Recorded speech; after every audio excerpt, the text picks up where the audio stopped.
नमस्कार, मैं मणि सर आज एक महत्वपूर्ण विषय पर चर्चा करने जा रहे हैं, क्योंकि यह विषय वर्तमान घटनाक्रम से जुड़ा हुआ है और प्रतियोगी परीक्षा के लिए, विशेष करके मुख्य परीक्षा के लिए काफ़ी इम्पोर्टेंट दिखाई दे रहा है। आज का टॉपिक है जल संकट एवं राष्ट्रीय सुरक्षा। देखिए, हम सभी जानते हैं कि जल ही जीवन है। जल हमारे लिए एक महत्वपूर्ण संसाधन के रूप में है। इसके अभाव में हम जीवन की कल्पना नहीं कर सकते। लेकिन भारत के संदर्भ में और वैश्विक संदर्भ में देखा जाए तो विश्व की बढ़ती जनसंख्या, औद्योगिकीकरण, नगरीकरण, तमाम क्षेत्रों में जल की आवश्यकता लगातार बढ़ती जा रही है।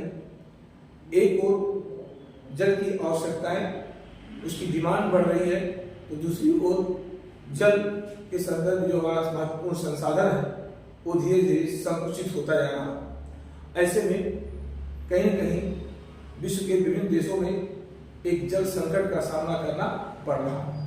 अगर वैश्विक संदर्भ न जाकर के केवल भारत के संदर्भ में देखें तो भारत के संदर्भ जानते हैं कि आज भारत में की जनसंख्या विश्व की सबसे बड़ी जनसंख्या है। लगभग विश्व की 18% जनसंख्या भारत में निवास करती है और विश्व के कुल जल संसाधन का भारत में केवल 4% है। अर्थात हमारे जल संसाधनों पर, हमारे जल संसाधन पर जनसंख्या का दबाव काफी अधिक है। अब जो हमारे जल संसाधन के स्रोत है, वो स्रोत जो है दो तरह से है। एक धरातलीय स्रोत, तो धरातलीय स्रोत जो है, और एक भूगर्भीय स्रोत। ये दोनों स्रोत आज के डेट में संकटग्रस्त हो रहे हैं। धरातलीय स्रोत में हमारी नदियां हैं, झीलें हैं, तालाब हैं। आज मानव के द्वारा अतिक्रमण करने से ये तीनों संकट के ग्रस्त होते जा रहे हैं। तालाब जो पुराने थे वो समाप्त हो चुके हैं, झीलें सूखने के कगार पर पहुंच चुकी हैं और नदियों का प्रवाह लगातार कम होता जा रहा है और साथ साथ जो नदियां हैं उनका प्रदूषण भी काफी बढ़ गया है। तो धरातलीय जो जल संसाधन है वो भी संकटग्रस्त होता जा रहा है और दूसरी तरफ जो भूगर्भिक जल है उसका स्तर, अर्थात उसका भूगर्भिक जल स्तर जो है दिनों दिन कम होता जा रहा है। इसका मूल कारण क्या है कि मानव द्वारा जो जल संसाधनों का अत्यधिक दोहन या उन संसाधनों का संरक्षण ठीक से ना हो पाना।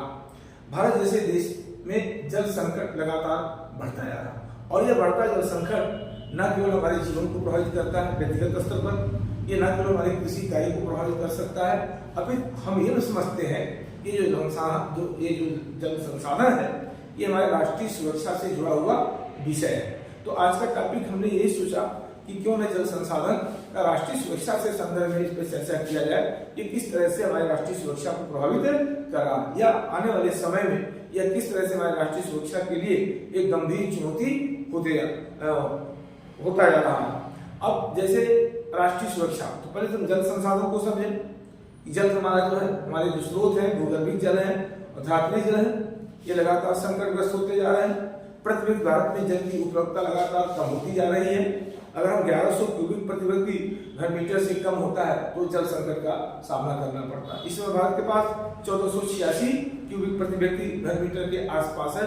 तो लगातार हम जल संकट की तरफ बढ़ते हुए दिखाई दे रहे हैं। तो ऐसे में ये बढ़ता जल संकट हमारी राष्ट्रीय सुरक्षा को किस तरह से प्रभावित करता है। देखिए, राष्ट्रीय सुरक्षा के आयाम काफी व्यापक है, लेकिन यहाँ अगर संक्षिप्त रूप में देखा जाए तो राष्ट्रीय सुरक्षा के दो महत्वपूर्ण आयाम होते हैं, एक बाह्य सुरक्षा और दूसरा आंतरिक सुरक्षा।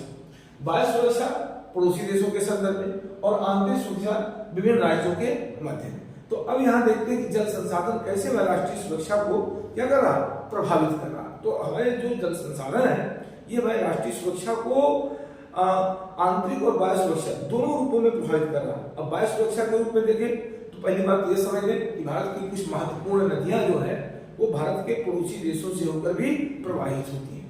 ऐसे में भारत और उसके पड़ोसी देशों के बीच नदी जल विवाद हमेशा बना रहता है और वर्तमान में यह विवाद लगातार बढ़ता जा रहा है। इससे भारत और पड़ोसी देशों के बीच जो संबंध है वो कभी कभी तनावपूर्ण होते हुए दिखाई दे रहे हैं, या भारत और पड़ोसी देशों के संबंधों में जो बाधाएं हैं वो बाधाएं तय हो सकती हैं, लेकिन एक महत्वपूर्ण बाधा के रूप में जल संसाधनों का समुचित रूप से बंटवारा न हो पाना।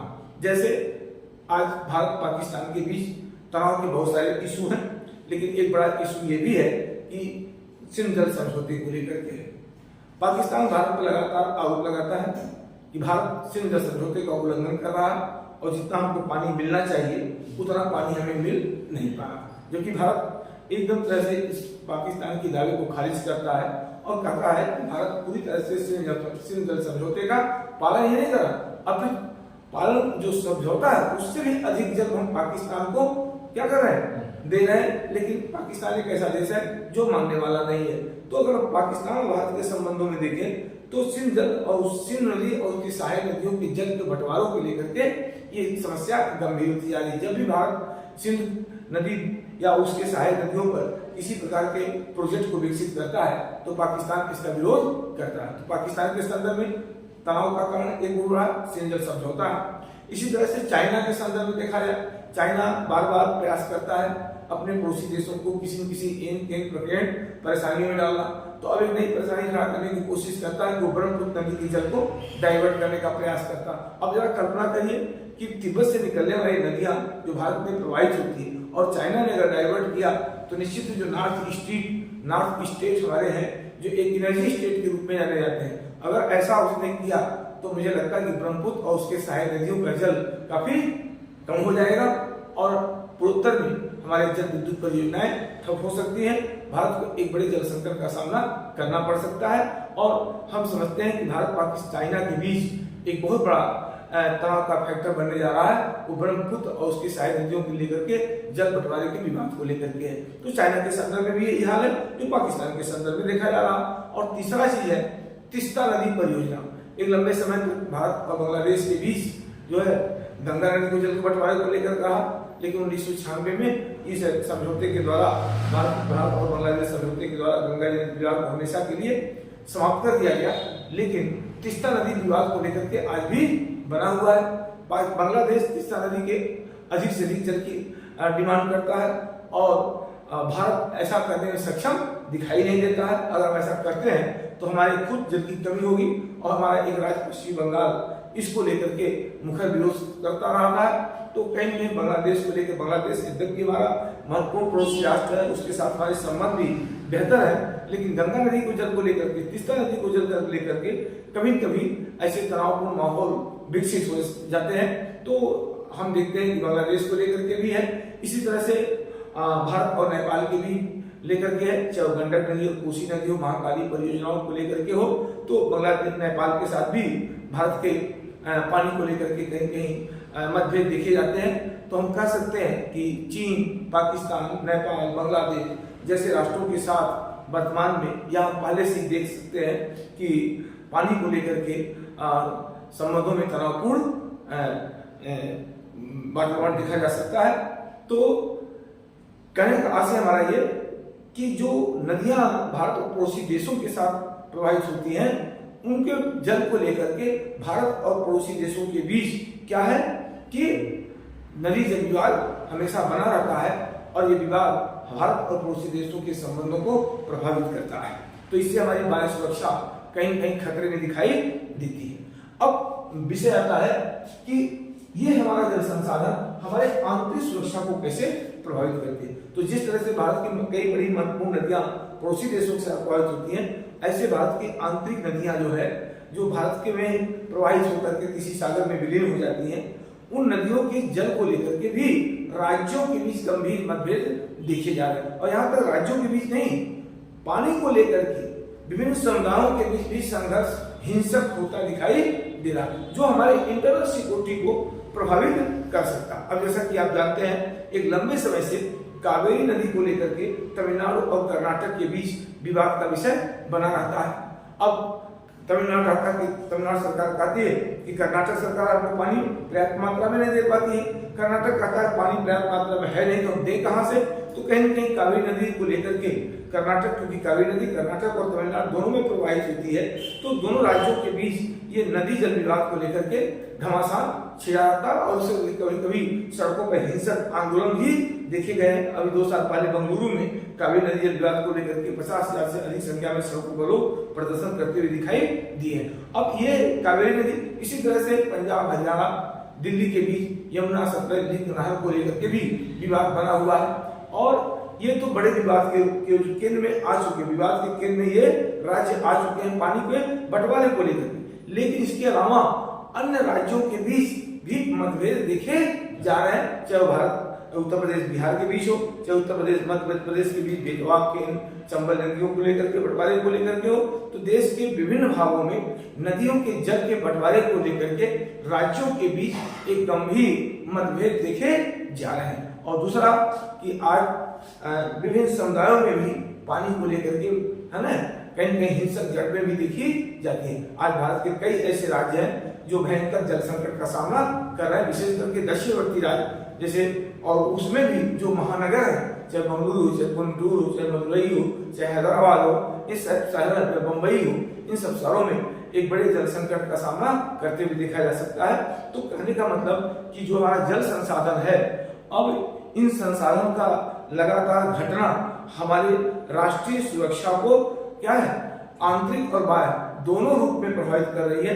पड़ोसी देशों के साथ जल को बंटवारे को लेकर के उत्पन्न तनाव हमारी बाह्य सुरक्षा को प्रभावित करता है और दूसरी तरफ राज्यों के बीच बढ़ता जल तनाव हमारी आंतरिक सुरक्षा को प्रभावित कर सकता है। तो और कर भी रहा, देखा जा रहा, तो कहीं न कहीं जल संसाधनों को लेकर के राष्ट्रीय सुरक्षा के संदर्भ में भविष्य बहुत अच्छा संकेत नहीं दे रहा। अगर हम जल संसाधनों का समुचित प्रबंधन नहीं किए या पड़ोसी देशों के साथ नदी के जल को लेकर के कोई एक नीतिगत निर्णय नहीं लिए, तो ये जल संसाधन को लेकर के भारत की आंतरिक और बाह्य सुरक्षा दोनों प्रभावित हो सकती है। इसलिए आवश्यकता है कि जल संसाधनों का समुचित प्रबंधन किया जाए और ये तभी हो सकता है कि जब हम संतुलित विकास की अवधारणा पर कार्य करेंगे, अर्थात उपलब्ध जल का हम ऐसा प्रबंधन करें जिससे हम वर्तमान आवश्यकताओं की पूर्ति कर सकें और अपने भावी पीढ़ी के लिए एक उचित वातावरण दे सकें और उनको जल संकट से बचा सकें। अगर हम ऐसा करने में सफल नहीं हुए तो स्वाभाविक है आने वाली पीढ़ी के समक्ष जल संसाधनों को लेकर के युद्ध जैसे संभावना का सामना करना पड़ सकता है। तो आज का एक महत्वपूर्ण टॉपिक हमारा यही है कि जल संसाधन किस तरह से हमारे राष्ट्रीय सुरक्षा को प्रभावित करता है। यह चूंकि राष्ट्रीय सुरक्षा एक व्यापक अवधारणा के रूप में देखा जा सकता है और इसमें बहुत सारी चीजें समाहित हैं, लेकिन एक बहुत महत्वपूर्ण विषय हमारा जल संसाधन को लेकर के है कि हमारी आंतरिक और बाह्य सुरक्षा दोनों को प्रभावित करती है। इसलिए आज आवश्यकता है कि हम जल संसाधनों का सही तरीके से उपयोग करें जिससे वर्तमान आवश्यकताओं की पूर्ति हो सके, आने वाली पीढ़ी को उचित वातावरण दे सके और पड़ोसी देशों के बीच और राज्यों के बीच उत्पन्न नदी जल विवाद को एक ऐसा चरमाने हल निकाला जाए जिससे इस विवादों को हमेशा के लिए समाप्त किया जा सके। तो कुल मिलाकर के आज का टॉपिक यही रहा। अगर आप ये टॉपिक आपको अच्छा लगे तो इसको लाइक जरूर करिएगा और अपना कमेंट में अपना स्टेटमेंट दीजिएगा।